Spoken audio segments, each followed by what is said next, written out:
Alors, Gloire à Dieu. Vous êtes les bienvenus à votre étude biblique. Je prie que le Seigneur nous ouvre les Écritures et qu'il nous accorde la grâce pour obéir à tout détail de ce qu'il nous révèle à tout moment au nom de Jésus-Christ. Prions ensemble.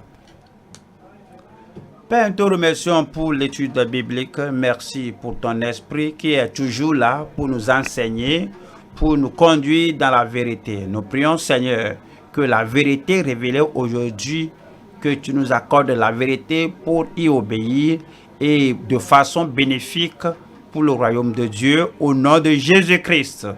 Nous te remercions parce que tu nous as exaucés. Au nom de Jésus, nous prions. Amen.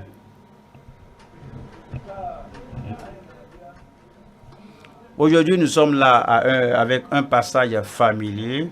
Et si vous êtes dans l'église et à un certain moment, vous allez de nouveau, vous allez connaître ce passage. C'est en Marc 16, versets 15 et 16. Marc chapitre 16, versets 15 et 16.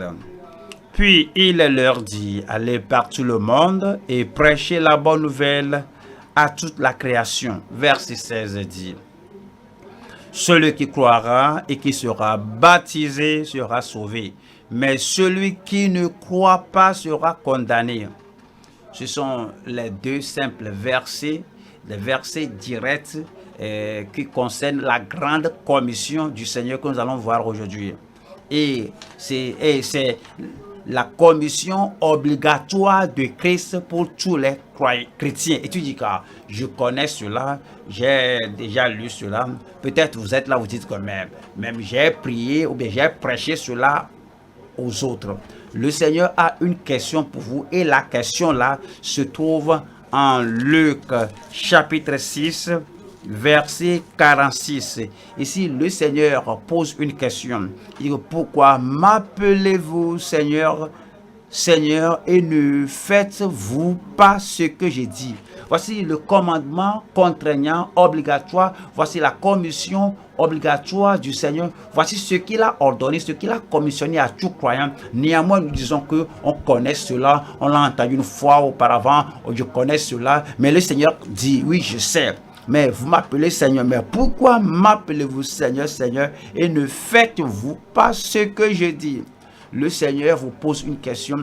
Quand, à la dernière fois que vous avez parlé à une âme sur la destinée éternelle, quand à la dernière fois vous avez parlé à quelqu'un pour reconnaître le fait que la personne est pécheur, que Jésus est le sauveur, l'unique sauveur reconnu au ciel, il doit se repentir et se détourner du péché pour venir au Seigneur, pour qu'il ait le salut. Il nous ordonne encore, il nous rappelle encore cela. Il dit que allez par tout le monde et prêchez la bonne nouvelle à toute la création. Et c'est dit en Jacques chapitre 1, Jacques 1, verset 22. Mettez en pratique la parole. Le Seigneur nous encourage. Le Seigneur nous rappelle la raison pour laquelle il nous envoie la parole. C'est que nous soyons obéissants à la parole, c'est que nous pratiquions la parole, non seulement de nous borner à l'écouter, en nous trompant nous-mêmes. Le Seigneur veut que les gens, que ce soit des gens qui croient la parole de Dieu, qui embrassent la parole et qui pratiquent la parole. Verset 25, Jacques 1, 25, qui dit, 25 nous dit, mais celui qui aura plongé les regards dans la loi parfaite, la loi de la liberté, et qui aura persévéré, il te parle, il s'adresse à moi, comme on voit la parole de Dieu, comme on étudie la parole de Dieu, comme nous écoutons la parole encore de nouveau au sujet de la grande commission, c'est-à-dire que, mais celui qui aura plongé les regards dans la loi parfaite, la loi de la liberté, et qui aura persévéré, n'étant pas un auditeur oublieux. Mon frère, ma soeur, mon fils, ma fille, le Seigneur ne veut pas qu'on soit auditeur oublieux, mais se mettant à l'œuvre, celui-là sera heureux dans son activité. Il veut qu'on soit pratiquant de la parole. La bénédiction réside dans l'obéissance à la parole de Dieu, comme nous l'avons lu. nous voyons la parole de Dieu aujourd'hui qui est la commission obligatoire de Christ pour tous les chrétiens. Le message est divisé en 3 parties. Premier point, la commission d'adieu de Christ à tous les chrétiens. S'il vous plaît, rappelez-vous, comprenez ce que le Seigneur dit. Il le dit à ces gens, il le dit à tout le monde, il le dit aux membres, aux ministres, il le dit à toute l'église, il le dit à ceux qui l'avaient vu après sa résurrection, et il le dit par extension à nous qui avons reçu la grâce de Dieu, et il le dit à tous. Il dit, allez par tout le monde et prêchez la bonne nouvelle à toute la création. Et la commission d'adieu de Christ à tous les chrétiens. Deuxième point aussi, c'est le premier engagement des chrétiens à Christ. Ces premiers chrétiens ont pris cela, ils ont fait de cela leur priorité, la première chose, le premier devoir, la première responsabilité de leur vie dans le royaume de Dieu. Le premier engagement des chrétiens à Christ. Et troisième point, c'est la conséquence promise. Quand on croit, il y a une conséquence. Quand on ne croit pas, il y a une conséquence. Quand on donne la vie au Seigneur, il y a une conséquence, un résultat. Mais si on ne donne pas la vie au Seigneur, il y a une conséquence, il y a un résultat.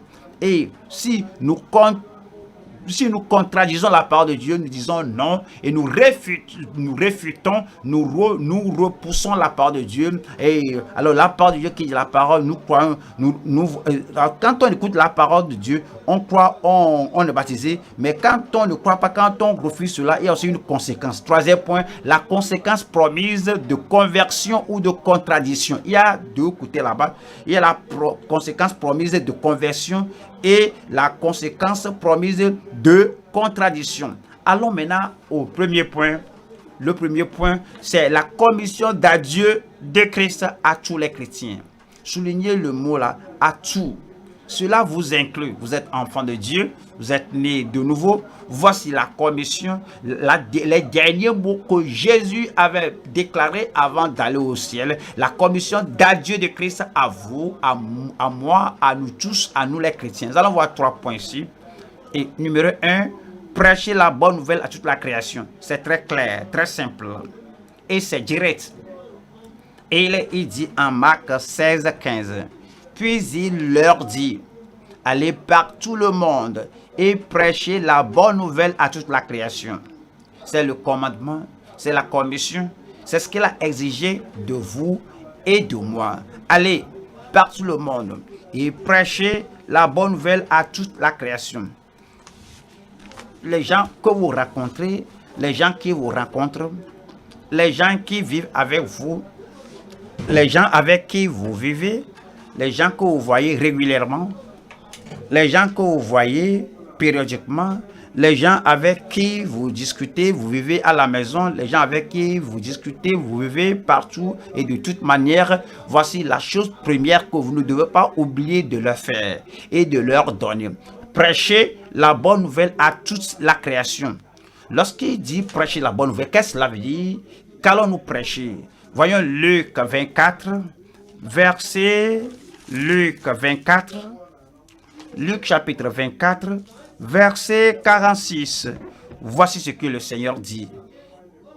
Et il leur dit, ainsi il est écrit que le Christ souffrirait et qu'il ressusciterait des morts le 3e jour. Oui, vous devez comprendre pourquoi il a souffert. Vous devez comprendre pourquoi il est enseveli. Vous devez comprendre pourquoi il est ressuscité. Voici la raison pour laquelle cela se montre au verset 47 et que la repentance et le pardon des péchés seraient prêchés. C'est l'évangile. La repentance et le pardon des péchés seraient prêchés en son nom à toutes les nations, à commencer par Jérusalem. C'est ce qu'il veut que cela soit fait et c'est ce qu'il espère que vous feriez. Il nous a donné la parole.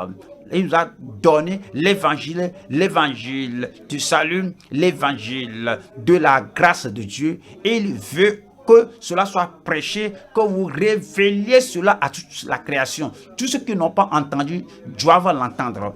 1 Corinthiens 16, 1er Corinthiens, 1er Corinthiens, 1er Corinthiens 15, verset 1. Je vous rappelle, frères, l'évangile que je vous ai annoncé. L'évangile que je vous ai annoncé, que vous avez reçu, dans lequel vous avez persévéré. Verset 2. Et par lequel vous êtes sauvés. Et l'évangile là que je vous ai prêché, c'est ça qui est le fruit de votre salut. Et si vous le retenez tel que je vous l'ai annoncé, autrement, vous auriez cru en vain. Voilà le verset 3. Maintenant, il va raconter et relater l'évangile qu'il leur a prêché. Je vous ai enseigné avant tout, comme je l'avais aussi reçu. Je vous ai enseigné avant tout, comme je l'avais aussi reçu. Je vous ai enseigné ce que j'ai reçu du Seigneur. J'ai reçu la parole de repentance, je me suis repenti et je vous l'ai enseigné. J'ai reçu la parole de foi en Christ, qu'il est la seule personne qui puisse sauver. Je vous l'ai enseigné et j'ai reçu la parole de l'assurance du salut au travers de la foi au Seigneur Jésus-Christ, parce qu'il est mort, enseveli et ressuscité. Alors ce que j'ai reçu, c'est ce que je vous ai enseigné. Alors ce qui m'a sauvé, c'est ce que je vous ai enseigné. Ce qui m'a donné la vie éternelle, la vie de Dieu, c'est ce que je vous ai enseigné. Et la foi, la grâce, la parole qui sauve quelqu'un à tout moment, n'importe où, j'ai reçu cela et je vous l'ai enseigné. Alors, que Christ est mort pour nos péchés, selon les Écritures. Et le verset 4 dit qu'il a été enseveli et qu'il est ressuscité le troisième jour, selon les Écritures. C'est dit que nous devons aller prêcher cela et que les gens soient convaincus, que les gens convaincus soient vraiment convaincus qu'ils viennent au Seigneur après tout qu'ils croient. La même chose qu'on a cru, c'est la même chose que nous devons enseigner. Romains chapitre 10. Romains 10. Nous lisons le verset 8. Que dit-elle donc? La parole est près de toi, dans ta bouche et dans ton cœur. Or, c'est la parole de la foi, c'est l'évangile. La parole de la foi, c'est la parole du salut. La parole de la foi que nous prêchons. Verset 9. Il nous dit maintenant que si tu confesses de ta bouche le Seigneur Jésus, si tu confesses de ta bouche la Seigneurie de Jésus-Christ sur ta vie, sur ton cœur, et si tu crois dans ton cœur que Dieu l'a ressuscité des morts, tu seras sauvé. Quiconque, tout le monde, tout ce que vous devez faire, c'est d'écouter la parole. Alors vous croyez, vous décidez pour le Seigneur, vous vous appuyez sur le Seigneur pour votre salut absolument fait et vous serez sauvés. Verset 10. Car c'est en croyant du cœur qu'on parvient à la justice. Car c'est en croyant du cœur qu'on parvient à la justice. C'est ce que nous disons aux gens. C'est ce que nous leur prêchons. C'est pourquoi on va à toute la création pour révéler cela, que c'est en croyant du cœur qu'on parvient à la justice, et c'est en confessant de la bouche qu'on parvient au salut, selon ce que dit l'Écriture. Verset 13 dit, car quiconque invoquera le nom du Seigneur sera sauvé. Quiconque, toute créature, nous allons vers eux et ces créatures seront sauvées. Et deuxième partie du premier point, c'est proclamer sa grâce pour établir les convertis.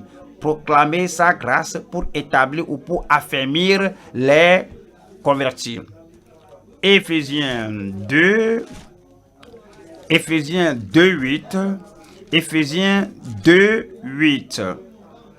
Car c'est par la grâce que vous êtes sauvés par le moyen de la foi. Nous devons parler de la grâce de Dieu, proclamer la grâce de Dieu. Ce n'est pas seulement parler du péché des gens, parler des transgressions, parler des mauvaises pratiques des gens, parler du crime des gens. Cela ne sauve pas les gens. C'est comme quelqu'un qui parle de la maladie, des symptômes, de la douleur, de la cause mère du problème. Il faut qu'on déclare la cure, qu'on pourvoit la cure, ouais, que c'est le Seigneur Jésus-Christ qui est notre salut. Alors ce n'est pas l'œuvre de nos mains. Nous devons proclamer la grâce pour établir les convertis, car c'est par la grâce que vous êtes sauvés, par le moyen de la foi.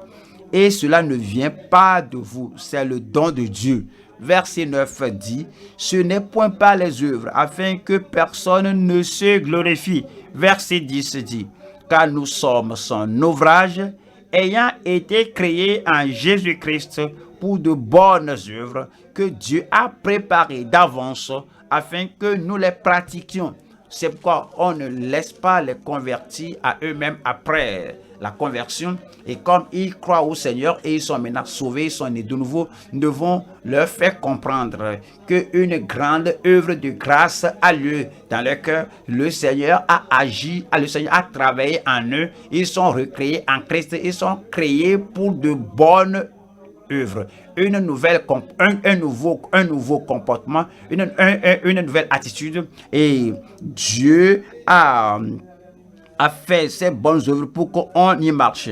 Et Tite 2, 11, c'est la grâce de Dieu que nous leur proclamons et nous leur disons le résultat de la grâce de Dieu dans leur vie. Car la grâce de Dieu, source de salut pour tous les hommes, a été manifestée. La grâce de Dieu, source de salut. La grâce de Dieu apporte le salut à tous les hommes.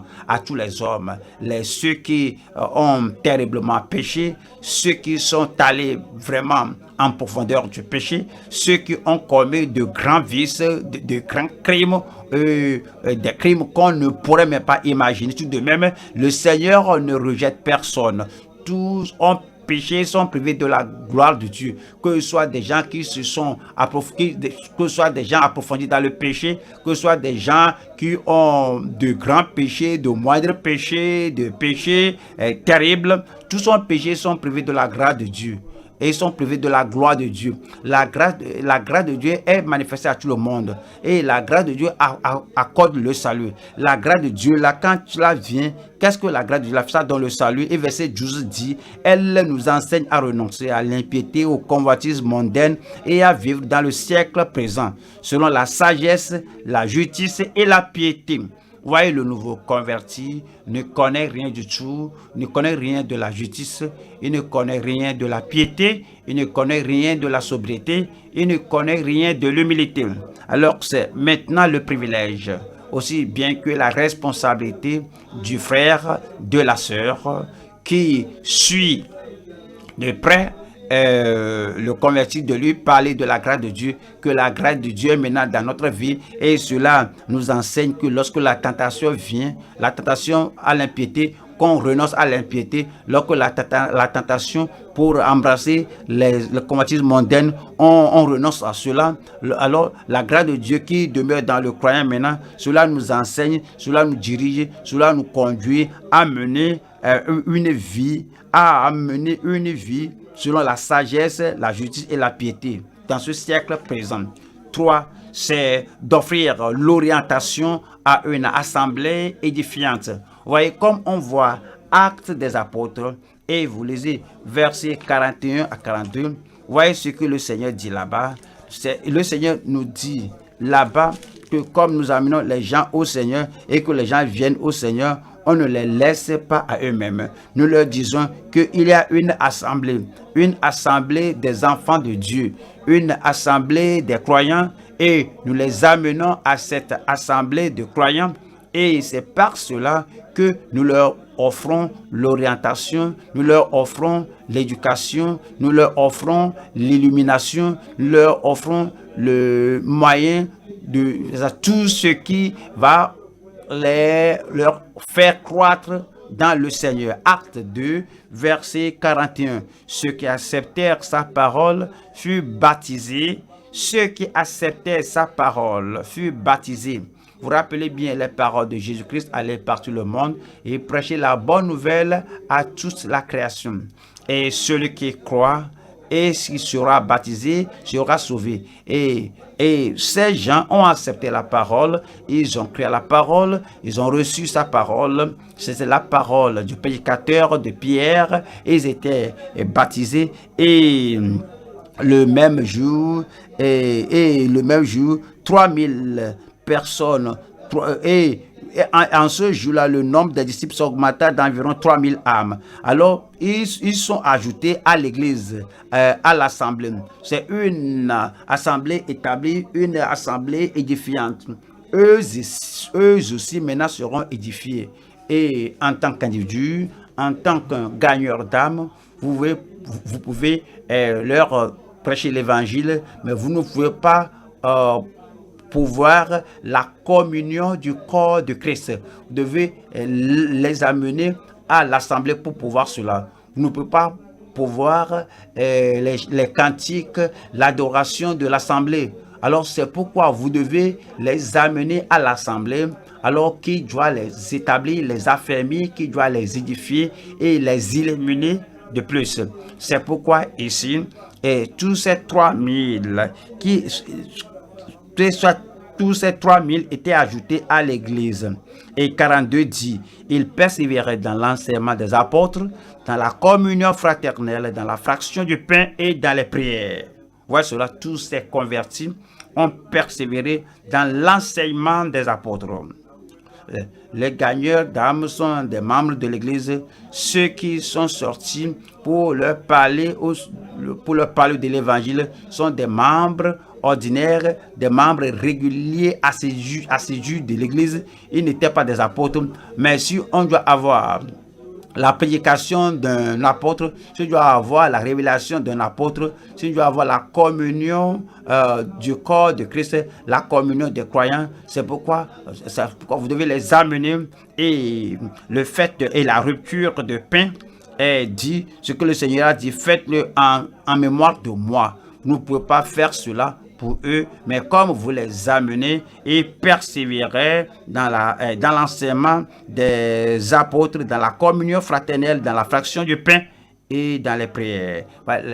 Vous comprenez, dans les prières, il y a une différence entre la prière personnelle, la prière individuelle, et entre la prière familiale, la prière de groupe, ou la prière d'une église lorsque des milliers de personnes s'unissent dans la foi et prient de tout leur cœur. Là, vous ne pouvez pas pouvoir cela dans un lieu simple, toi et vous et le converti. C'est pourquoi on offre une orientation à une église édifiante pour que l'église les édifie. Éphésiens chapitre 2, verset 20. Éphésiens 2, verset 20. Vous avez été édifiés sur le fondement des apôtres et des prophètes, Jésus-Christ lui-même étant la pierre angulaire. Je suis sûr que vous avez vu un bâtiment avant. Ouais, quand on va sur un site de construction, on amène les briques, le ciment, un paquet de ciment, le sable, l'eau, mais cela ne fait pas une maison. Seulement les briques amoncelées là-bas ne font pas une maison. Donc, il faut les amener ensemble, il faut les joindre ensemble, il faut construire cette maison et il faut que ces blocs soient joints l'une à l'autre et comme elles restent ensemble, elles s'amassent ensemble, elles forment une maison, un édifice. Un temple, de la même chose, un converti isolé, il est là-bas, on les compte, comme on est sorti évangéliser, comme on contacte les gens, comme on emploie toutes les méthodes d'évangélisation, et ils sont venus au Seigneur, mais ils sont dispersés, ils sont ici et là. Cela ne fait pas un temple. Cela ne fait pas une assemblée. Donc on doit les ramener, on doit les rassembler. Voilà le verset 20. Vous avez été édifiés sur le fondement des apôtres. Et verset 21 dit, en lui tout l'édifice bien coordonné, l'édifice bien coordonné, cela parle de l'assemblée, cela parle de l'église quand vous les amenez ensemble, et ils sont bien coordonnés, s'élèvent pour être un temple saint dans le Seigneur. Verset 22. 22 dit, en lui, vous êtes aussi édifiés. En lui, vous êtes aussi édifiés. Vous savez, cela ne suffit pas de dire que oui, j'entends la parole de Dieu, j'écoute j'entends le surintendant prêcher chaque fois, mais je reste à la maison, je reste à mon bureau et je peux chaque fois me connecter. C'est bon mon frère, c'est bon ma soeur. Si mes convertis aussi, les convertis aussi vont dire que ils m'ont montré ce que je dois faire. Et alors je peux me connecter et écouter le message dans l'isolement là-bas. Mais la volonté de Dieu est que en lui tout l'édifice est bien coordonné. Nous sommes édifiés ensemble, nous sommes bâtis ensemble, nous sommes coordonnés ensemble. Donc de même le nouveau converti, alors lui aussi, en lui tout l'édifice bien coordonné s'élève pour être un temple saint dans le Seigneur. En lui vous êtes aussi édifié pour être une habitation de Dieu en esprit. C'est le commandement que le Seigneur nous a donné et c'est la commission d'adieu de Christ à tous les chrétiens, à vous et à moi. Deuxième point, le premier engagement des chrétiens à Christ. La première chose qui fait l'objet de méditation des croyants, des chrétiens, c'est que je dois obéir au Seigneur et faire sa volonté. Trois choses ici. Numéro 1, allez. Engagement prompt au commandement de Christ. 2. Allez. Consécration passionnée pour la commission de Christ. 3. C'est aller.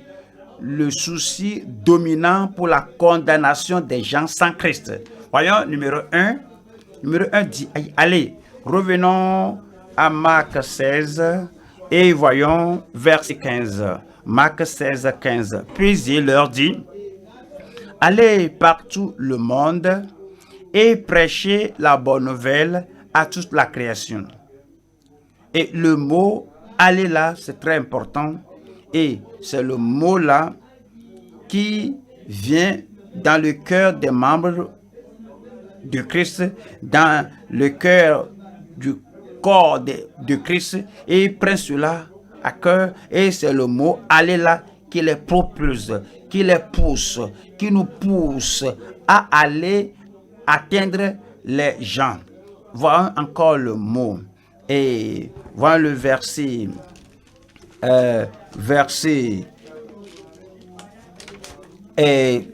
Jésus a dit et verset 6 dit, et leur dit, ne vous épouvantez pas, vous cherchez Jésus de Nazareth qui a été crucifié. Il est ressuscité, il n'est point ici, voici le lieu où on l'avait mis.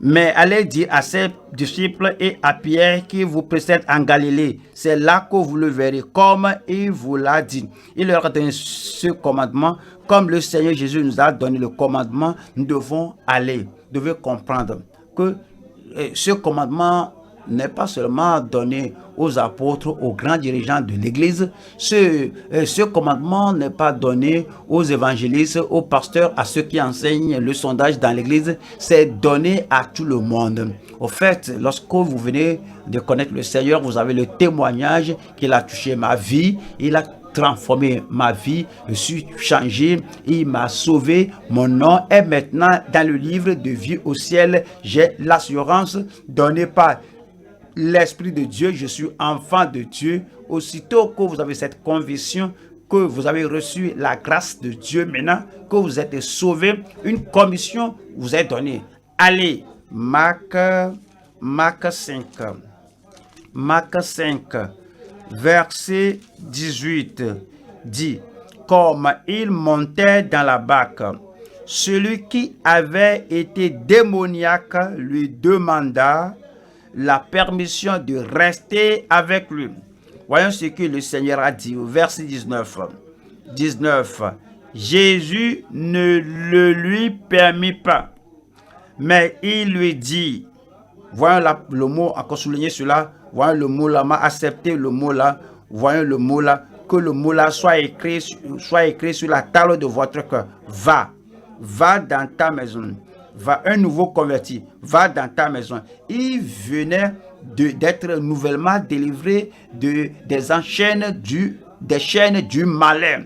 Va dans la maison vers les tiens et raconte-leur tout ce que le Seigneur t'a fait. Et comment il a eu compassion de toi. Il t'a sauvé, il a touché ta vie, il t'a racheté, il a pardonné tes péchés, il a fait cette grande œuvre pour toi, il a eu compassion de toi et ton nom maintenant est écrit dans le livre de vie au ciel et dit que tu dois aller dire à tes amis, tu dois aller dire à tes voisins et dis-leur tout ce que le Seigneur t'a fait et comment il a eu pitié de toi. Verset 20 là-bas.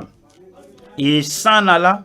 Il n'a pas dit que j'ai besoin de communion. Non, je suis nouveau converti. Non, je dois rester proche de toi. Non, si je ne reste pas près de toi, ces mauvais esprits vont encore revenir. Alors, il a obéi promptement. Le Seigneur ne veut pas que vous ou nous, que nous ayons des excuses comme cet homme n'a pas donné d'excuses. Il s'en alla et se mit à publier dans la Décapole tout ce que Jésus a fait pour lui. Et tous furent dans l'étonnement. C'est ce que le Seigneur dit. Il veut que promptement que nous lui obéissons. Voyons le langage que vous devez avoir dans votre bouche.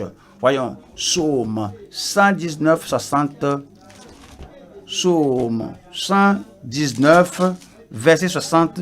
Comment nous devons obéir promptement au Seigneur. Psaume 119, 60. Je me hâte, je ne diffère point d'observer tes commandements. Voici la plus grande opportunité que j'ai. Voici le plus grand commandement que j'ai. Voici la chose la plus profitable, bénéfique que je puisse avoir pour toucher la vie d'autrui et de révéler Christ à la personne, Christ le Sauveur, Christ le Rédempteur, et de les tourner des ténèbres vers la lumière. Et j'ai reçu la commission là, et je me hâte, je ne diffère point d'observer tes commandements. Voyons maintenant le numéro 2 ici, c'est aller, engagement prompt, et c'est 2, c'est aller, consécration passionnée pour la commission de Christ. Allez, consécration passionnée pour la commission de Christ. On va à Luc 19, verset 10.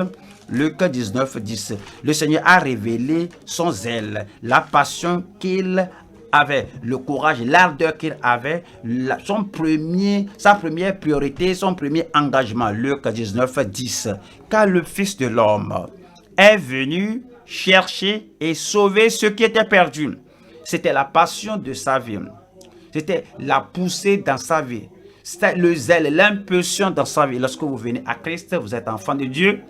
Vous n'attendez pas jusqu'à ce que vous deveniez quelqu'un de grand, un grand dirigeant, un grand prédicateur. La même vie de Christ est transmise à vous. Le même zèle de Christ vous est transféré. La même passion de Christ vous est transférée. Et vous avez l'image, la nature de Christ en vous. La nouvelle créature doit être comme Christ qui a amené le renouvellement dans sa vie. Donc, Jésus lui-même a dit, car le Fils de l'homme est venu chercher et sauver ceux qui étaient perdus. Il vous a transféré cela. Et verset 13 qui dit, il appela 10 de ses serviteurs, leur donna 10 000 et leur dit, faites-les valoir jusqu'à ce que je revienne. Faites-les valoir jusqu'à ce que je revienne. Et Jésus dit que je me suis livré pour toi et je me suis planté en toi. Je t'ai transféré mon zèle. Je te donne la même passion que j'ai et la même passion si je suis ici sur la terre. Alors, si j'étais ici sur la terre, je ferais la même chose passionnément. Je ferais la même chose de tout mon zèle. Mais parce que je vais vous préparer une place et parce que je dois aller, j'ai déjà fini ici et parce que c'est accompli, toi, va leur dire avec la même passion que j'ai, le même zèle que j'ai, la même ferveur que j'ai, et faites-les valoir jusqu'à ce que je revienne. Et Dieu merci. Et ces premiers croyants, c'est exactement ce qu'ils avaient fait. Voyons, Actes des Apôtres 8, Actes des Apôtres, chapitre 8, verset 4. Actes des Apôtres, chapitre 8, verset 4, qui dit: ceux qui avaient été dispersés allaient de lieu en lieu. Ceux qui avaient été dispersés allaient de lieu en lieu. Il n'y avait pas de lieu qu'ils avaient peur d'y aller. Et ceux qui avaient été dispersés allaient de lieu en lieu. Et il n'y a pas de lieu qu'ils refusaient d'aller. Il n'y a pas de lieu qu'ils prenaient comme hors zone. On ne doit pas aller là-bas, on ne peut pas aller là-bas, c'est que celui-là est dangereux, c'est difficile. Ceux qui avaient été dispersés allaient de lieu en lieu annonçant la parole, la bonne nouvelle de la parole. Alors ils étaient dispersés, ils prêchaient la bonne nouvelle avec le même zèle, la même passion que le Seigneur leur avait donné, avec la même passion. Le Seigneur nous donne cela aujourd'hui. Plusieurs d'entre nous, si nous ne faisons pas ce à quoi Dieu nous a appelé à faire, alors nous jouissons de l'évangile, nous disons que nous avons accepté l'évangile, nous disons que nous profitons de l'évangile, nous disons que l'évangile alors a l'impact dans notre vie, mais le zèle du Seigneur ne nous consume pas. La passion du Seigneur ne se révèle pas en nous. Le Seigneur dit: pourquoi m'appelez-vous Seigneur, Seigneur, et ne faites-vous pas ce que je vous ai ordonné? Et Apocalypse chapitre 3, voyons le verset 19. Apocalypse 3, 19. Moi, je reprends et je châtie tout ce que j'aime. Moi, je reprends et je châtie tout ce que j'aime. Et c'est dit que tu dis que tu crois au Seigneur. Oui, qu'as-tu fait pour montrer que réellement tu crois en moi? Qu'as-tu fait? Tu m'appelles maître, Seigneur, et vous dites bien, mais qu'as-tu fait pour démontrer que je suis votre maître, je suis ton maître? Quelle est la priorité de ta vie? Quel est le programme de ta vie? Quelle est la poursuite de ta vie? Où est le zèle dans ta vie? Où est la passion dans ta vie? Je t'ai dit, va et par tout le monde et prêche l'évangile à toute la création, mais pourquoi ne l'as-tu pas fait? Et il dit que moi je reprends et je châtie tout ce que j'aime. Aie donc du zèle et repens-toi. Aie donc du zèle et repens-toi. Il veut que nous nous repentions de notre tiédeur, de notre léthargie. Il veut que nous nous repentions de notre ignorance, de notre lenteur d'agir à l'œuvre qu'il nous a donné à faire. Aie donc du zèle et reprends-toi. Nous allons maintenant à la troisième partie ici. Allez, le souci dominant pour la condamnation des gens sans Christ. Allons maintenant à Luc 19. Luc 19, cela nous fait rappeler l'attitude de Christ et le souci de Christ et l'émotion de Christ lorsqu'il avait vu ces gens à qui il est venu présenter le salut, qui ne se sont pas repentis, et à cause de la condamnation des gens Christ, c'est pourquoi il avait le souci. Luc 19, verset 41. Comme il approchait de la ville, Jésus, en la voyant, il a vu la ville non sauvée, pleura sur elle. Il a vu la ville inconvertie et pleura sur elle. Il a vu la ville incrédule et pleura sur elle. Lorsque nous voyons les gens non convertis, quand on voit les incrédules, quand on voit les injustes, quand on voit les gens non sauvés, nous devons avoir la même passion, la même compassion que le Seigneur Jésus avait. Verset 42. Il dit: si toi aussi, au moins en ce jour qui t'est donné, tu connaissais les choses qui appartiennent à ta paix, mais maintenant elles sont cachées à tes yeux. 43. Cela nous dit, 43 nous dit: il viendra sur toi des jours où tes ennemis t'environneront de tranchées, t'enfermeront et te serreront de toutes parts. Et 44 dit, ils te détruiront, toi et tes enfants au milieu de toi. Et ils ne laisseront pas en toi pierre sur pierre, parce que tu n'as pas connu le temps où tu as été visité. Le Seigneur a le souci de ces gens. Nous devons avoir le même souci quand on voit les gens qui ne sont pas nés de nouveau, quand on voit les gens inconvertis. Vous ne serez pas en paix et parler des choses frivoles, parler du pain, parler du petit déjeuner, parler de la nourriture, parler du boulot, parler du progrès terrestre, parler de construction, parler de l'homme, parler des choses qui ne profiteront pas dans l'éternité. Alors, vous devez parler du salut. Et Romains chapitre 9, Romains chapitre 9, nous lisons le verset 1. Je dis la vérité en Christ, je ne mens point. Ma conscience m'en rend témoignage par le Saint-Esprit. Voilà le verset 2.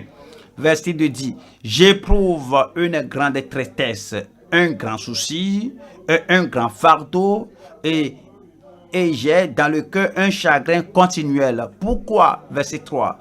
Car je voudrais moi-même être anathème et séparé de Christ pour mes frères, mes parents selon la chair. Avez-vous ce même souci pour les membres de votre famille? Est-ce que vous avez ce souci pour les gens qui sont proches de vous, vos frères, vos sœurs? Est-ce que vous avez ce souci, ce fardeau dans votre cœur au sujet de vos amis, au sujet de vos voisins, au sujet de vos frères, de mes familles, mais qui ne sont pas nés de nouveau, qui ne sont pas sauvés, même s'ils professent être sauvés, mais vous connaissez pas leur style de vie, pas leur parole. Vous connaissez pas leur ignorance, que par la grâce de Dieu, que ces gens, ils n'ont pas le salut qui doit les préparer pour l'avènement du Seigneur. L'apôtre Paul dit que j'ai un grand souci pour eux. Comprenez, l'apôtre Paul est déjà allé à Corinthe, à Thessalonique, à Philippe. Il a déjà visité des lieux. Alors il a amené des païens, des nations au Seigneur. Il a démontré de grandes puissances et de grandes résolutions à prêcher l'évangile à ces païens. Cependant, il a dit qu'il a encore le souci, le fardeau pour les gens proches de lui et qui ne sont pas sauvés par la grâce du Seigneur Jésus-Christ. Voyons chapitre 10, Romains 10, verset 1. Il dit, Romains 10, verset 1. Frères, le vœu de mon cœur et ma prière à Dieu pour eux, c'est qu'ils soient sauvés.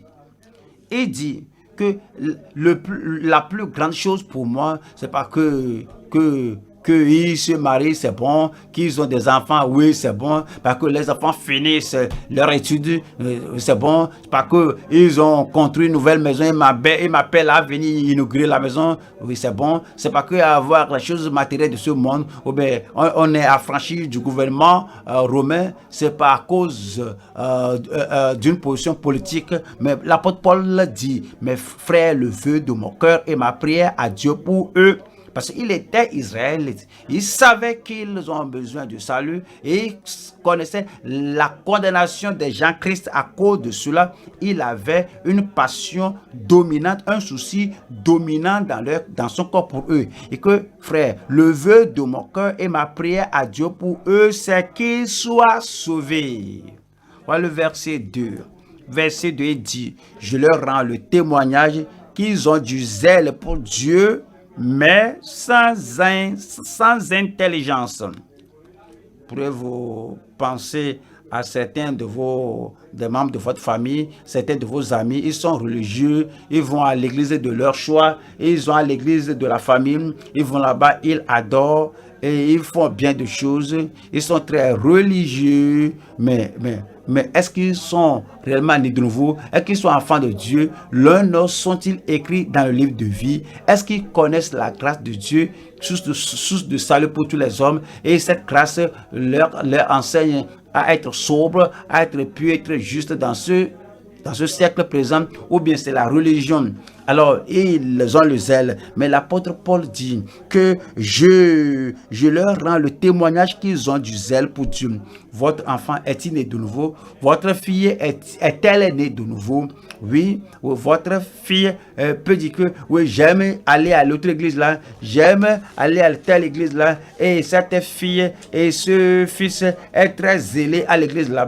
Mais est-il né de nouveau? Est-elle née de nouveau? Est-il converti? Est-ce que vous voulez passer l'éternité au ciel alors que votre fils, votre fille passe son éternité à l'autre côté et que vous n'allez plus jamais vous rencontrer et vous ne serez plus jamais venir, elle ne peut plus venir à vous, vous ne pouvez pas aller vers elle. S'il y a quelque chose à faire, c'est le moment d'éprouver le souci et d'avoir la consécration, d'avoir le zèle, la ferveur, d'avoir vos enfants, d'avoir vos parents, d'avoir vos voisins, d'avoir vos frères, les membres de votre famille, d'avoir vos proches, les gens qui sont à côté de vous. C'est l'heure de manifester votre zèle pour qu'ils soient sauvés. Et je leur rends le témoignage qu'ils ont du zèle pour Dieu, mais sans intelligence. Et verset 3 dit, ne connaissant pas la justice de Dieu et cherchant à établir leur propre justice, ils ne se sont pas soumis à la justice de Dieu. Vous devez penser à ceux qui sont membres de notre église, l'église de la vie, l'église biblique de la vie profonde. Ils viennent régulièrement ici, ils chantent et ils disent, ouais, ils chantent, je crois, mais vous allez vers eux et vous voulez voir ce qu'ils croient. Ouais, ils croient qu'ils sont chrétiens parce que je m'habille comme ça, parce que je ne porte pas cela, je suis chrétien, je suis né de nouveau, parce que je ne fais pas la permanence, c'est-à-dire je ne frise pas les cheveux, parce que je ne fume pas. Ces gens essaient d'établir leur justice. Ils ne sont pas allés au calvaire, ils ne sont pas lavés dans le sang de l'agneau. Ils n'ont pas l'Esprit de Dieu rendant témoignage à leur corps qu'ils sont enfants de Dieu. Ils ne peuvent pas sinon dire le temps, le jour, ou la maison, ou comment ils sont nés de nouveau. Ils ne peuvent pas même dire comment la conviction est venue dans leur cœur, comment la présence, la paix de Dieu est venue dans leur cœur, qu'ils sont réellement nés de nouveau, que l'Esprit de Dieu rend le témoignage dans leur cœur, l'Esprit de Dieu vit en eux. Et si vous les rencontrez la nuit et tu dis que es-tu chrétien, quel que soit ce qui les amène, ce qui est devant eux, ils seront en mesure de dire que le Seigneur me donne sa justice. Il a ôté mes péchés et il m'a donné le salut et je suis sûr de cela. Et ils sont très sûrs d'autres choses. Voyez, même si les gens sont avec nous dans l'église, s'ils sont ignorants de la justice de Dieu, et ils vont établir leur propre justice et ils ne se sont pas soumis à la justice de Dieu, alors on doit avoir le souci pour eux, on doit avoir le zèle pour eux. Et alors, ce n'est pas un mal de demander à un membre de l'église, es-tu né de nouveau? S'il dit oui, comment le sais-tu? Si la personne parle et ne parle pas de repentance, ne parle pas de la foi en Christ, vous faites asseoir la personne et vous lui dites comment être né de nouveau, comment donner le cœur à Christ. Ce n'est pas dire que je ne fais pas ceci, je ne fais pas cela. Le témoignage de l'Esprit doit être dans notre cœur. Nous avons la justice de Dieu en nous. Voyons le verset 4 qui dit, car Christ est la fin de la loi pour la justification. Ce n'est pas que on continue de tuer les animaux, on continue d'égorger, faire ceci et faire cela. Christ a tout finalisé pour nous et Christ est la fin de la loi pour la justification de tous ceux qui croient. Ouais, c'est notre foi en Christ. Tous ceux qui croient. C'est ce à quoi le Seigneur nous appelle. Il ne veut pas que quelqu'un périsse et nous ne devons pas vouloir que quelqu'un périsse. Et il nous dit, 2 Pierre 3, 2 Pierre chapitre 3, verset 9, qui dit, le Seigneur ne tarde pas dans l'accomplissement de la promesse, comme quelques-uns le croient, mais il use de patience envers vous, ne voulant pas qu'aucun périsse, ne voulant pas qu'aucun périsse. Il ne veut pas que vos ennemis périssent et qu'ils aillent en enfer. Ne voulant pas qu'aucun périsse, il ne veut pas que vos persécuteurs périssent et qu'ils aillent en enfer. Il ne veut pas que vos voisins périssent et qu'ils aillent en enfer. Il ne veut pas que vos collègues périssent et aillent en enfer. Nous devons avoir le souci pour tout le monde. Tout le monde, qu'on les raconte pour la première fois ou qu'on les raconte à tout moment, ne voulant pas qu'aucun périsse, mais voulant que tous arrivent à la repentance. Allons maintenant au troisième point. Troisième point maintenant, et ceci, ça nous parle de la conséquence promise de conversion ou de contradiction. Nous allons à Marc 16 et nous lisons à partir du verset 16. Marc 16, 16. Celui qui croira et qui sera baptisé sera sauvé, mais celui qui ne croira pas sera condamné. Celui qui ne croira pas, celui qui croira et qui sera baptisé, c'est la conséquence, sera sauvé, c'est la promesse. Si tu crois et que tu es baptisé, tu seras sauvé. Mais voyons l'autre côté de la promesse. Mais celui qui ne croira pas sera condamné. Il ne croit pas, mais il va au baptême d'eau. Mais s'il ne croit pas, même s'il est baptisé, il sera condamné. Celui qui ne croit pas et qui essaie de se comporter comme chrétien, il est un perroquet et il veut copier la vie d'un chrétien. Même s'il essaie de se comporter extérieurement comme chrétien, s'il ne croit pas, il sera condamné. Nous allons voir trois choses ici. Celui qui croit et qui est baptisé. Celui qui croit et qui est baptisé. Voyons la première partie de Marc 16, verset 16. Celui qui croira et qui sera baptisé. Ouais. Le baptême, c'est une fois. Lorsque nous voyons le langage, c'est que celui qui croit, là, il continue de croire, celui qui croit et qui sera baptisé. Je crois au Seigneur. Je crois maintenant au Seigneur et je continue de croire au Seigneur. Je vais continuer de croire. Celui qui croit et qui sera baptisé, celui qui croit. Je confesse que Christ est mon sauveur, il est mon Seigneur. C'est pas que j'ai cru, mais c'est fini. Non, non, non, non. Je crois aujourd'hui, je crois et je continue de croire. Mais le baptême d'eau, c'est une fois après la croyance. Allons aux actes. Actes chapitre 2, 37. Les gens ont reçu la parole de Dieu. Après avoir entendu la parole, la Bible dit, après avoir entendu ce discours, ils eurent le cœur vivement touché. Ils étaient convaincus dans le cœur. Alors leurs péchés leur étaient rappelés, et leurs transgressions leur ont été rappelées. Ils avaient le cœur vivement touché. Et il dit à Pierre et aux autres apôtres, hommes frères, que ferons-nous? Alors, volontairement, ils voudraient se repentir. Ils veulent se repentir. Donc, dites-leur ce qu'il faut faire. Ils veulent sortir des ténèbres. Dites-leur ce qu'il faut faire. Ils veulent se détourner de Satan pour venir au Seigneur. Ils veulent se détourner du mal de leur cœur. Tout ce qu'il faut faire, dis-leur de le faire. Verset 38. Et Pierre leur dit, repentez-vous. Ils n'ont pas dit que c'est parce que nous demandons, parce que nous voulons faire, que c'est parce que nous sommes préparés à faire. Mais il dit, que ferons-nous? Ils leur ont dit ce qu'ils doivent faire. Comment devons-nous être sauvés? Comment allons-nous devenir enfants de Dieu? Comment nos péchés seront-ils pardonnés? Comment nos noms rentreront-ils dans le livre de vie?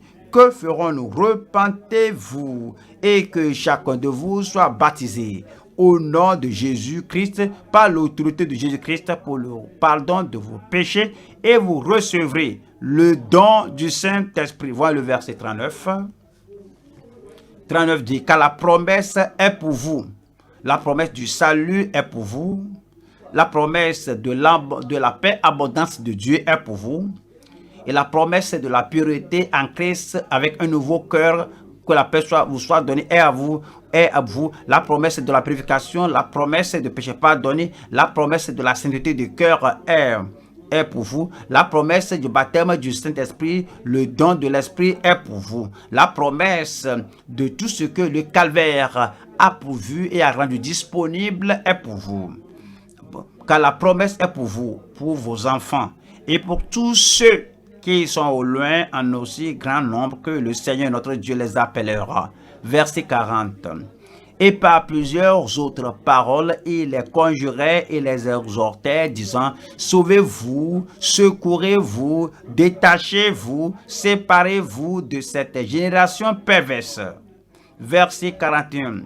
C'est dit au verset 41, ceux qui acceptaient sa parole. Quelle parole? La parole de repentance. Quelle parole? La parole de séparation avec le monde. Quelle parole? Ceux qui acceptaient sa parole, la parole de se secourir, de sortir des ténèbres. Alors ceux qui acceptaient sa parole, ils ne sont pas forcés à la repentance, mais de tout leur cœur, entièrement de tout leur cœur, et ils se sont repentis, se sont détournés du mal et du péché. Ceux qui acceptaient sa parole furent baptisés, et en ce jour-là, le nombre...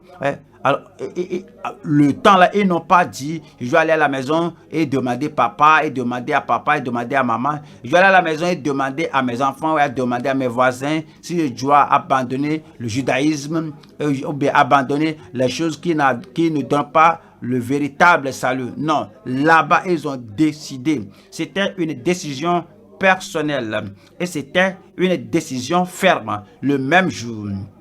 Et en ce jour-là, le nombre de disciples s'augmenta d'environ 3000 âmes. 42 dit, verset 42.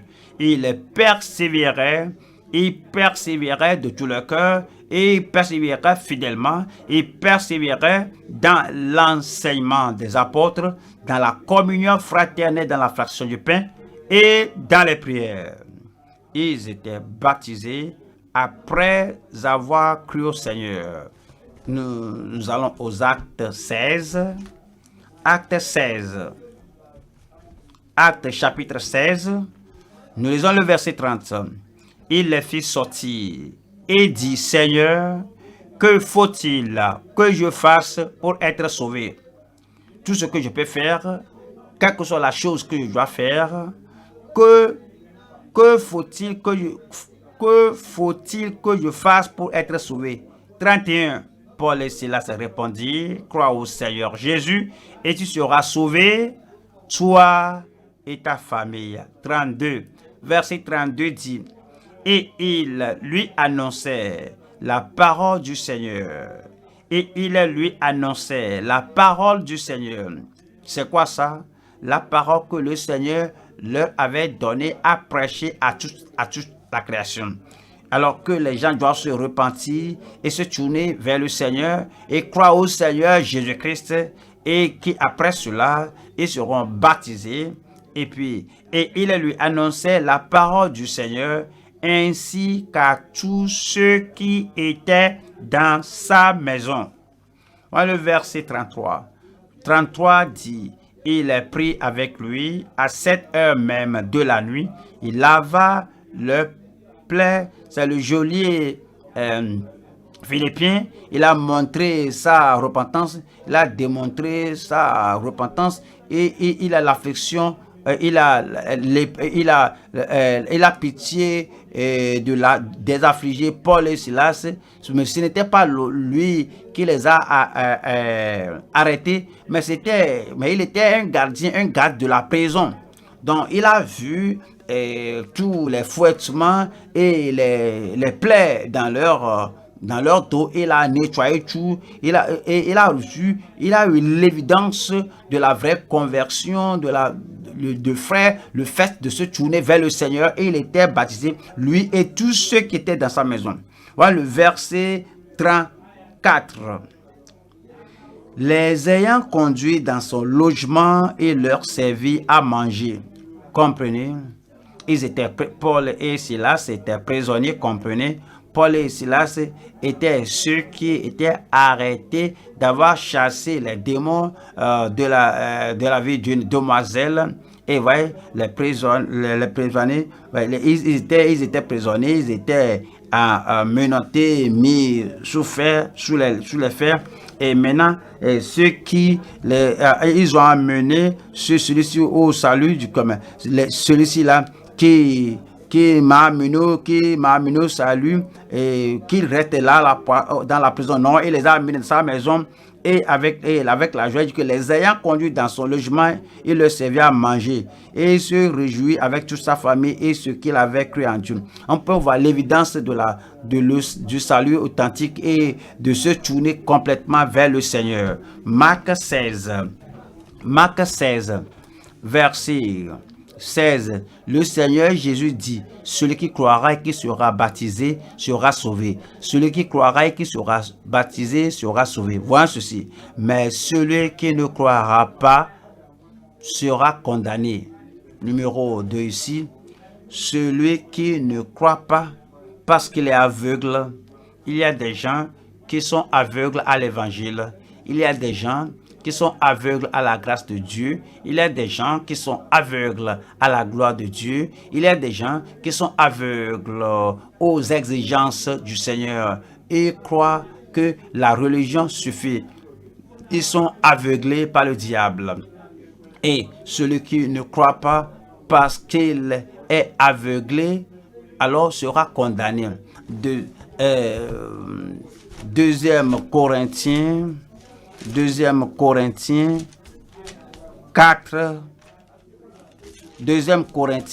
4, 3. Si notre évangile est encore voilé, il est voilé pour ceux qui périssent. Verset 4. Pour les incrédules, dont le Dieu de ce siècle, dont le prince de ce siècle, l'autorité de ce siècle, cela se réfère à Satan. Pour les incrédules, dont le Dieu de ce Dieu, petit d, a aveuglé l'intelligence, afin qu'ils ne vissent pas briller la splendeur de l'évangile. Et ils entendent parler de Christ le Sauveur, ils sont aveugles.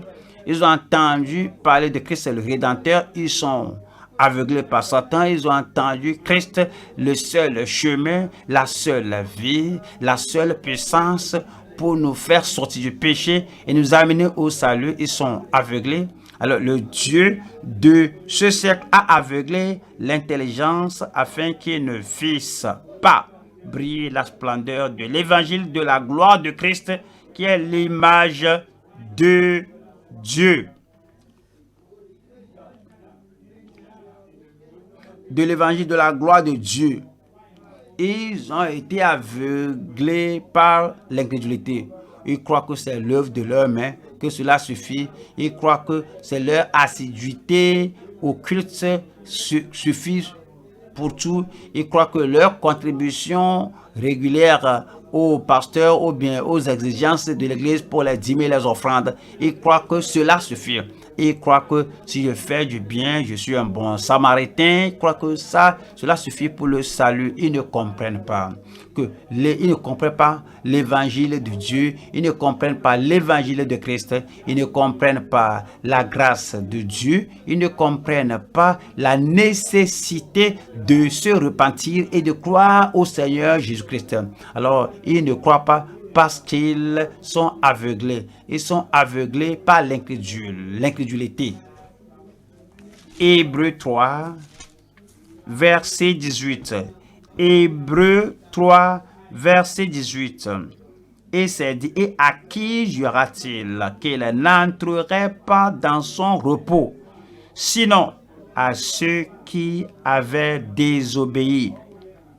Sinon à ceux qui avaient désobéi. Verset 19. 19 dit: aussi voyons-nous qui ne purent y entrer à cause de leur incrédulité. Ceux qui sont aveuglés par l'incrédulité et qui ne croient pas qu'ils doivent recevoir Jésus-Christ comme leur sauveur personnel avant qu'ils soient sauvés. S'ils demeurent dans cet aveuglement, ils seront condamnés. Celui qui ne croit pas sera condamné. Hébreux 4, verset 1. Hébreux 4, verset 1.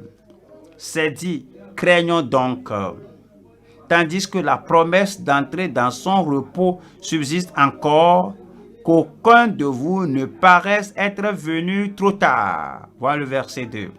Verset 2 dit: car cette bonne nouvelle nous a été annoncée, aussi bien qu'à eux. L'évangile a été L'évangile leur a été prêché comme cela nous a été prêché. Mais la parole qui leur fut annoncée ne leur servit de rien parce qu'elle ne trouva pas de la foi chez ceux qui l'entendirent. Parce qu'elle ne trouva pas de la foi chez ceux qui l'entendirent. Ils ne croyaient pas parce qu'ils étaient aveuglés. Numéro 3 ici. Retournons à Marc 16.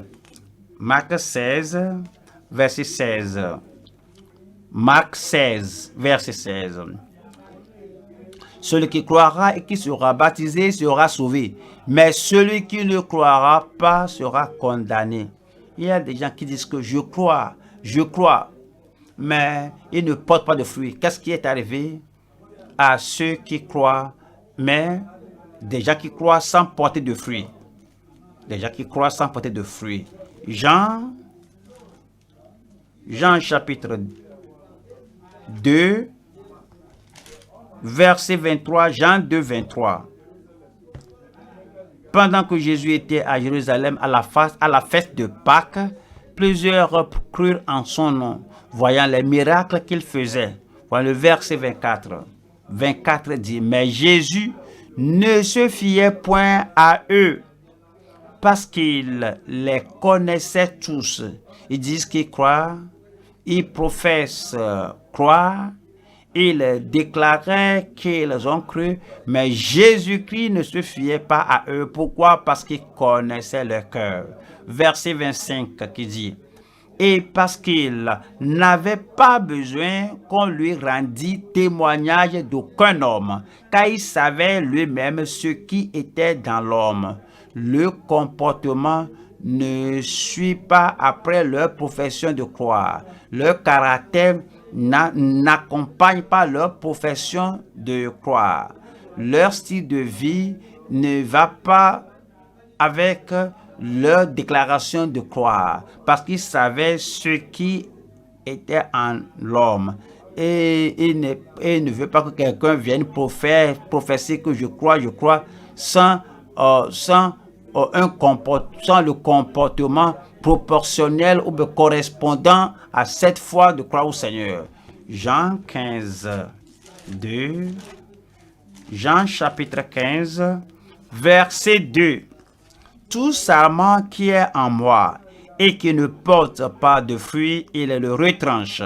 Et tout sarment qui porte du fruit, il l'émonde, afin qu'il porte encore plus de fruits. Voilà la première partie. Tout sarment en moi. Tout sarment qui est en moi. Ceux qui disent que je suis maintenant en Christ, je suis une nouvelle créature en Christ. Je crois, et qui ne porte pas de fruits. Le fruit de la repentance, le fruit de la justice, le fruit de la régénération, le fruit de la rédemption. Tu dis que tu es né de nouveau, montre-le par tes fruits. Tu dis que tu es enfant de Dieu, montre-le par ton fruit. Tu dis que je crois au Seigneur, il est mon sauveur. Montre-le par le fruit de justice que tu portes. Tout sarment qui est en moi, qui ne porte pas de fruits, il le retranche.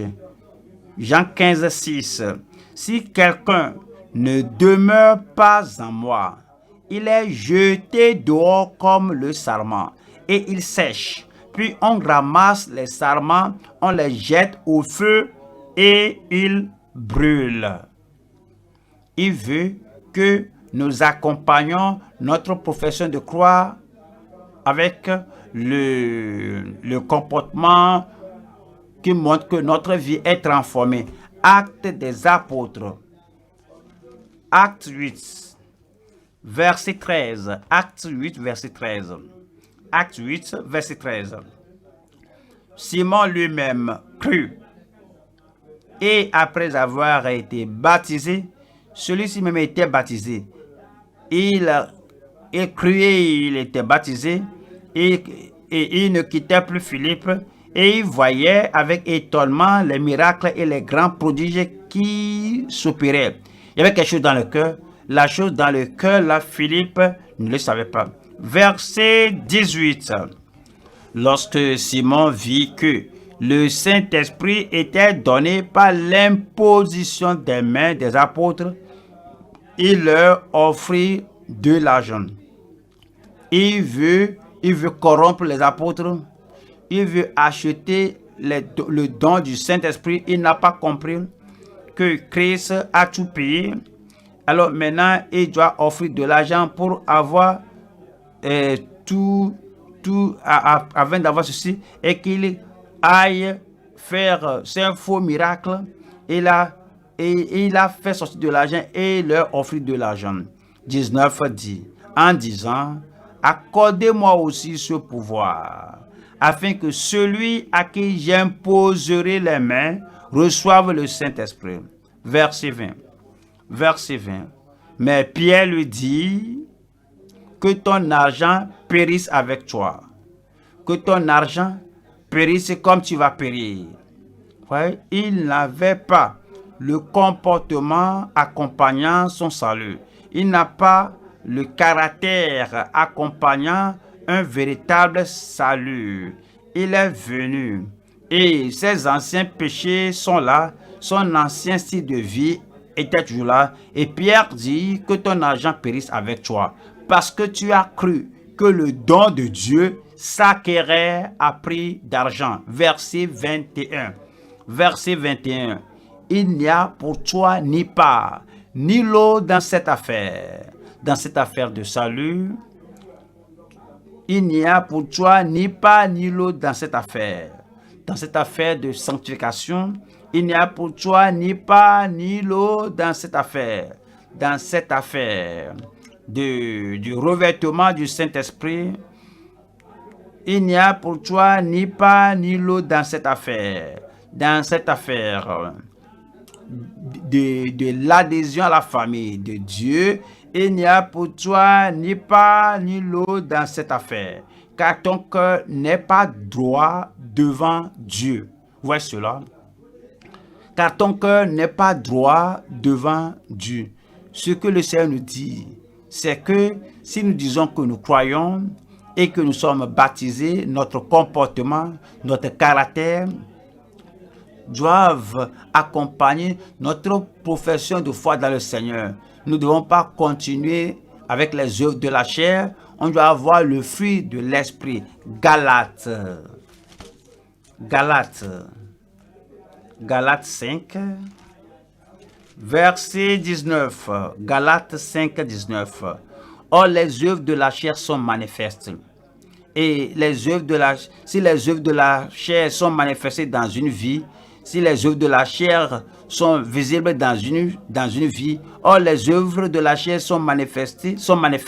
Si ces œuvres de la chair sont manifestes dans une vie, la personne n'est pas membre du royaume de Dieu, il n'est pas candidat du royaume de Dieu. Si quelqu'un dit que je crois, mais les œuvres de la chair sont manifestes, oui, je crois, les œuvres de la chair sont manifestes. Ce sont l'impudicité, l'impureté, la dissolution, verset 20, l'idolâtrie, la magie, les inimitiés, la magie, c'est la sorcellerie, les inimitiés, les querelles, les jalousies, les animosités, copier le monde, agir comme le monde, les disputes, les divisions, les sectes, et l'envie, et l'ivrognerie, les excès de table et les choses semblables.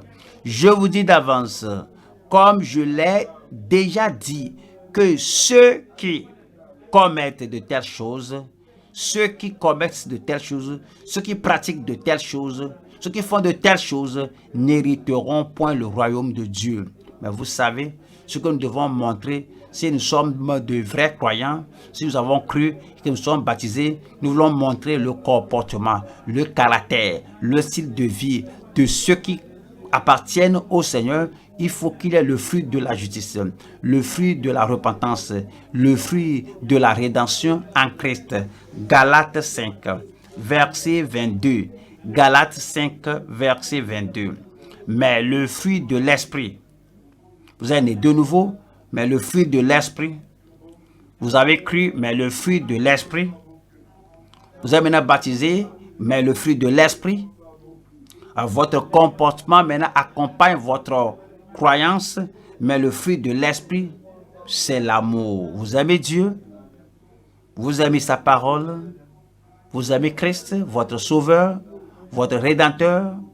Vous aimez vos frères croyants. Vous aimez les membres de votre famille. Vous aimez les pécheurs assis pour leur présenter la parole du salut. C'est le fruit. Mais le fruit de l'esprit, c'est l'amour, la joie. La joie du salut sera là. La joie d'être au Seigneur sera là. Vous vous réjouissez parce que votre nom est écrit dans l'œuvre de vie au ciel. Vous avez la paix, vous avez la paix avec Dieu. Vous avez la paix dans votre fort intérieur, dans votre esprit. Vous avez la paix avec votre voisin. Vous avez la paix avec les membres de votre famille. Vous avez la paix même avec vos ennemis. Vous avez la paix avec tout le monde. Et les conflits ne vont pas provenir de vous. Vous avez la paix et vous êtes promoteur de la paix. Alors, il y a aussi la patience. Alors, vous souffrez, mais vous ne vous plaignez pas, vous ne murmurez pas, vous ne vous vengez pas, vous n'usez pas de représailles. Et il y a la douceur de Christ est dans votre vie.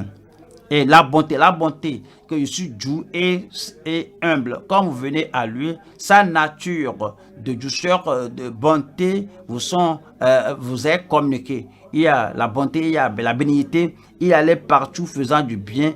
Partout où vous allez, il y a le fruit de ce salut-là sera dans votre vie. Vous faites du bien partout où vous allez. Alors, vous donnez, vous faites... vous donnez au bon et au bon. Vous êtes comme le Père Céleste qui fait pleuvoir la pluie pour les justes et pour les injustes. Vous aimez tout le monde, vous êtes bénéfique, profitable à tout le monde. Il y a la bénignité dans votre vie, il y a la fidélité qui sera dans votre vie. Vous serez fidèle chaque jour de votre vie, vous serez fidèle dans le moindre des choses, vous serez fidèle dans toutes bonnes choses. Et il y a la douceur, vous serez doux. Vous ne serez pas une personne au cœur dur pour faire du mal. Vous serez comme un agneau, une brebis. Il y a la tempérance, la maîtrise de soi. Et la loi n'est pas contre ces choses. Verset 24. 24 dit, ceux qui sont à Jésus-Christ, ceux qui croient au Seigneur, qui sont baptisés, ceux qui sont à Christ, ont crucifié la chair avec ses passions et ses désirs. Ceux qui sont à Christ, maintenant vous êtes à Christ. Alors tu dis, aujourd'hui, comme maintenant tu as cru au Seigneur, il y a quelque chose que vous devez faire. Il y a une commission qui vous a remise. Il y a une commission qui vous a donné et dit, allez par tout le monde. Maintenant que vous avez cru, maintenant que vous êtes baptisé, maintenant que votre comportement va avec votre croyance, allez par tout le monde et prêchez la bonne nouvelle à toute la création. Faut pas distinguer parmi les gens. Toutes les personnes que vous croisez, alors gaiement, il faut présenter la parole de Dieu à ces gens et présenter l'évangile à ces gens. Partager l'évangile de la grâce de Dieu avec ces gens. Prêcher la bonne nouvelle à toute la création. Celui qui croit et qui sera baptisé, quand vous croyez, comme ils croient, vous allez les identifier et vous allez les intégrer à l'assemblée des justes, à ceux qui se sont repentis. Et le dirigeant là-bas va planifier leur baptême, parce que celui qui croit qui sera celui qui croira et qui sera baptisé sera sauvé. Mais celui qui ne croira pas sera condamné. Il ne faut pas seulement écouter tout ce qui dit que oui, je crois, mais si le comportement ne va pas à la croyance, donc vous devez aider les gens à comprendre que nous sommes en Christ. Si quelqu'un est en Christ, si quelqu'un est en Christ, il est une nouvelle créature. Les choses anciennes sont passées, voici toutes choses sont devenues nouvelles. Je prie que le Seigneur ne dit pas que tu n'es pas obéissant, que le Seigneur ne te demande pas la question, pourquoi tu m'appelles Seigneur, Seigneur, et ne fais pas ce que je te dis. Nous avons entendu la parole de Dieu et la grâce pour obéir, la grâce pour pratiquer la parole, que le Seigneur l'accorde à chacun de nous au nom de Jésus-Christ. Que j'entende votre Amen. Amen. Tenons-nous debout maintenant et parlons au Seigneur en prière. Parlons au Seigneur en prière. Il nous a donné sa parole. Il nous a révélé sa pensée. Il y a beaucoup de pécheurs qui ne sont pas encore sauvés. Et Jésus est mort pour eux. Et il ne veut pas qu'aucun périsse. Et si vous ne leur dites pas, ils vont périr. Si vous ne leur révélez pas l'évangile, ils pourraient mourir comme ça et périr. Mais le Seigneur vous a donné la grande commission. Il vous a donné le commandement obligatoire. Il a dit, allez partout le monde entier et prêchez la bonne nouvelle à toute la création. Il ne faut pas prêcher la loi de Moïse. Il ne faut pas prêcher l'ancienne alliance. Il ne faut pas changer l'évangile. Prêchez l'évangile. Prêchez Christ. Christ est crucifié. Prêchez Christ. Christ le sauveur. Christ le rédempteur. Prêchez la bonne nouvelle. Prêchez au sujet de Dieu qui a tant aimé le monde, qu'il a donné son Fils unique, afin que quiconque croit en lui ne périsse point, mais qu'il ait la vie éternelle.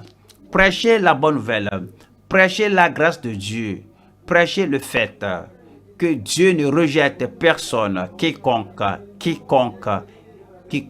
vient à lui au travers de Christ sera sauvé. Alors prêchez la grâce de Dieu et prêchez la bonté de Dieu. Dieu est bon à tous les hommes. Dieu est bon à tous les hommes. La bonté de Dieu s'étend à tous les hommes, s'étend à tout le monde. Appelez-les et prêchez-leur, influencez-les et ayez impacté leur vie. Rendez l'évangile clair, simple. Faites de cela la première chose dans votre association avec les gens, dans votre interaction avec quelqu'un, dans votre relation avec quelqu'un. Les gens que vous connaissez tout ce temps, prêchez-leur l'évangile.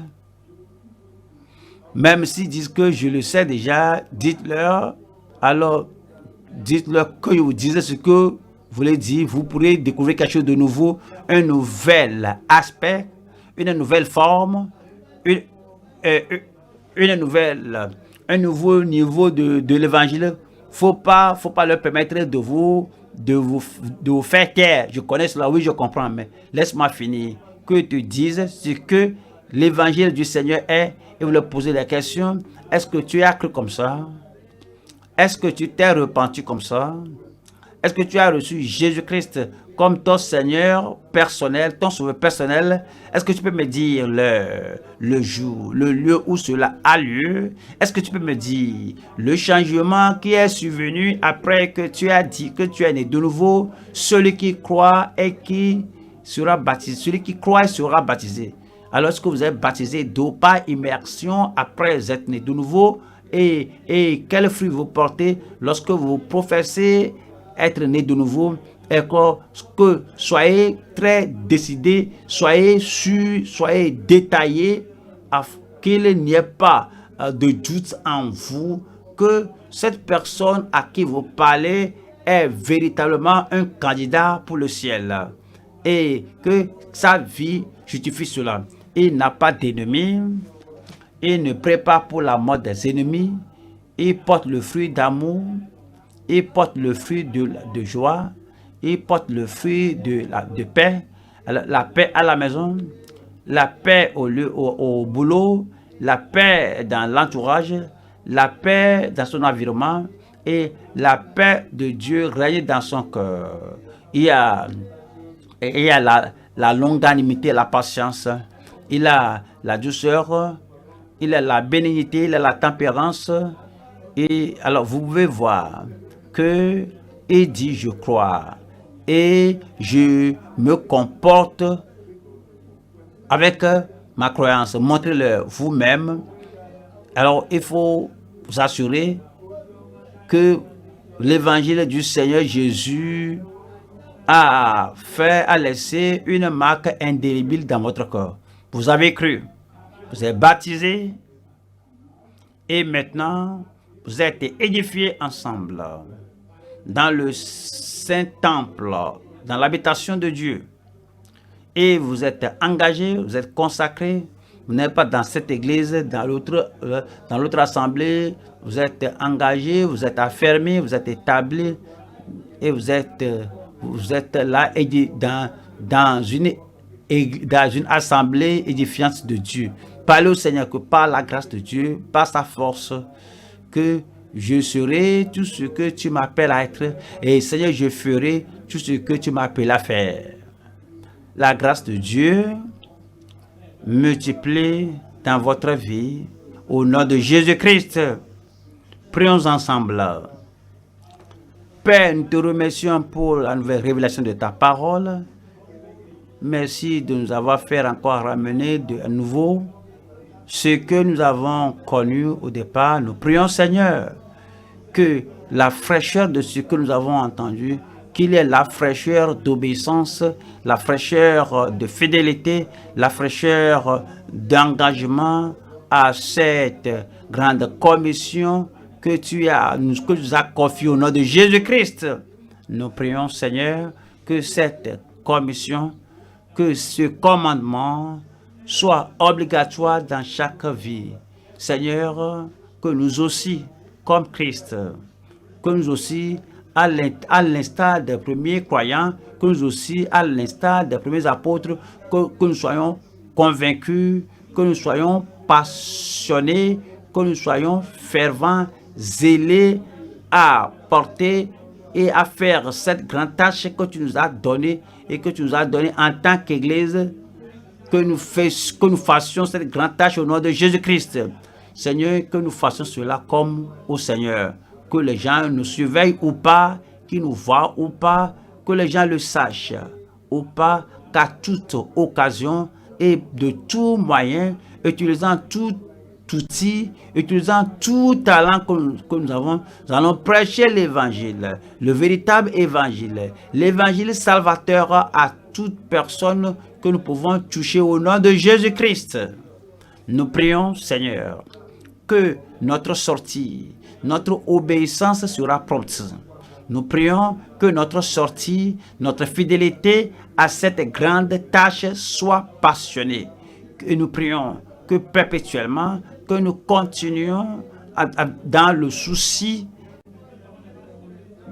envers tous les gens sans Christ de nos communautés pour les amener à toi au nom de Jésus-Christ. Que nous prêchons aux voyageurs, aux étrangers, aux gens de ceux qui sont loin, ceux qui sont proches et de tout moyen, que nous partagions l'évangile et que nous prêchions l'évangile résolument à tout le monde au nom de Jésus-Christ. Seigneur, nous prions que tu nous accordes la puissance, que tu nous accordes la force, que tu nous accordes la persuasion, afin que nous soyons en mesure de persuader les gens comme ils nous entendent, qu'ils soient persuadés, comme ils entendent, qu'ils soient convaincus, comme ils entendent, et qu'ils croient et qu'ils se soumettent pour être baptisés selon ton commandement au nom de Jésus-Christ. Et nous prions, Seigneur, que tu touches leur vie, que tu touches leur vie, transformes leur vie et que tu les transformes à tel enseigne que leur caractère, leur comportement, leur comportement va avec la profession. Seigneur, nous prions que ton esprit rende témoignage dans tout cœur qu'ils soient enfants de Dieu et que par ton esprit, Seigneur, qu'ils portent le fruit de la justice, le fruit de la repentance, le fruit de l'œuvre rédemptrice de la grâce dans le cœur de chacun au nom de Jésus-Christ. Nous prions comme et croire que ce ne soit pas une foi historique qui continue de croire au quotidien et qu'il aille à un niveau supérieur et en profondeur jusqu'à ce que nous te voyions face à face au nom de Jésus-Christ. Nous te remercions parce que tu nous as exaucés. Au nom de Jésus, nous prions. Amen.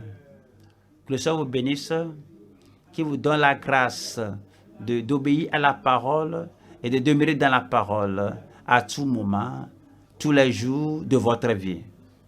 Que le Seigneur vous bénisse.